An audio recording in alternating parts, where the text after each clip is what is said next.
Paulo, tahasang inamin na nahulog ng tuluyan kay Kim.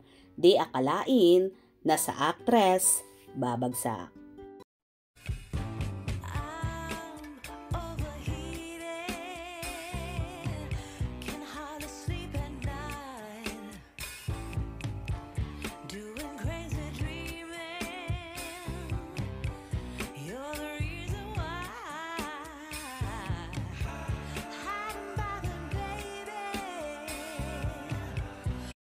Naiyak si Kim Chiu sa Grand MediaCon ng first ever movie nila ni Paolo Avellino, ang My Love Will Make You Disappear. Pagkatapos ipakitang iba't ibang poster ng movie na gagamitin sa bawat bansa para sa international screening ng latest movie ng Star Cinema. Nakakayak, sabi ni Kim. Parang sobrang laki ng movie and sobrang thank you sa Star Cinema for giving us this story.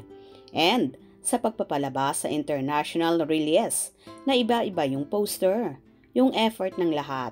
Nakaka-overwhelm, ani Kim sa paos na boses, habang nagsasalita and at the same time ay naiiyak.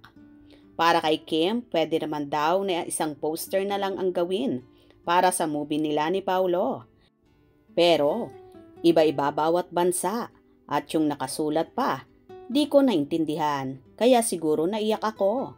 Pero thank you, at thank you rin sa'yo, Paulo. Nangyari to, sabay tapik ni Kim sa balikat ni Paulo at napangiti.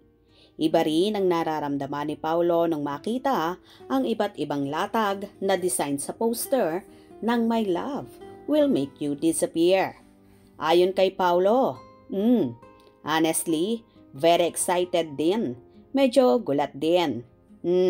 Hindi ko ina-expect na ganun karaming bansa ilalabas ang pelikula namin. Pero I am very happy and very proud. Very happy for Star Cinema and everyone who work on this film. Actually sa akin kasi, pag nakakaisip ako ng pelikulang ginagawa ko, hindi ko naaalala ang performance ko or yung ganda ng cinematography. Ang naaalala ko lagi ang lahat ng tao na nagtatrabaho sa likod ng pelikula. And kung maging successful itong pelikula, sana maging successful itong pelikula. Of course, ito ay para sa lahat ng tao na nagtrabaho sa likod ng kamera at naglako nitong pelikula. So, para sa inyo to. Naiibang kilig ang hatid ng My Love Will Make You Disappear. Hindi lang sa Kim Pao fans. Kasi naman, trailer pa lang parang tinototoonan ni Kim at Paulo ang mga nakakakilig na eksena nila sa movie. A lot of times, pag-amin ni Paulo. When asked kung totoo na ang kilig na nararamdaman ni Kim sa isa't isa. Anya pa, I think because minsan kasi kailangan as an actor, kailangang totoo yung nararamdaman niya, yung inilalabas niya na emosyon. Para pag pinanood ng mga tao, maniwala sila sa gusto niyang ipakita sa kanila. Based on Paulo's track record sa kanyang naging leading ladies, parang pinakapaborito niya si Kim. May special reason, malamang kung bakit si Kim ang pinili ni Paulo na makapareha sa kanyang latest movie. Maraming rason pahayag ni Paulo. Anya, hindi pa kami nakakapagpelikula together. Tapos rom-com din. Parang di pa ako nakakagawa ng rom-com na pelikula with me starring in it. Tsaka si Kim naman yun Madali siyang katrabaho and exciting din naman yung concept. Tapos nalaman ko si Direk Chad Vidanes ulit. Tapos, istorya ni Prime, kaya na-excite rin akong gawin. Never nga raw in-expect ni Paulo na magiging close sila ni Kim.